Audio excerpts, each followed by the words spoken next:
Salam budaya ya. Kali ini kita berada di Tunon ya, tempat untuk pelebonan besok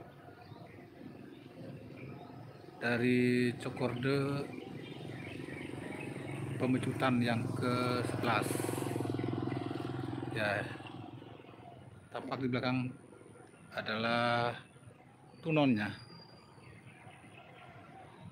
Oke, berjarak sangat dekat sekali, mungkin 300 meter ya, dari Puri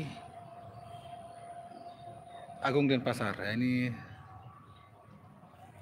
Inilah adalah posisi Tunonnya. Tunon adalah tempat untuk pelebonan untuk besok Cokorde Pemecutan yang ke-11 ya. Ini dia Tunonnya.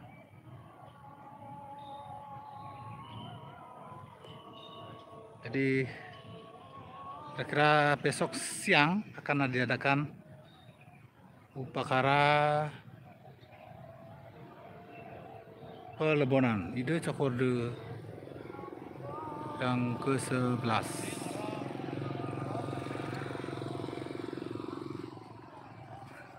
ya.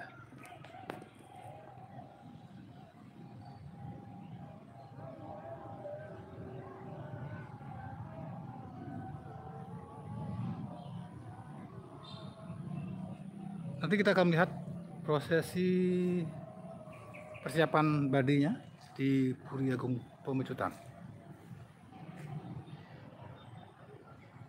Oke, demikian laporan saya kali ini terhadap H-1 pelebonan ide Cokorde Pemecutan ke-11.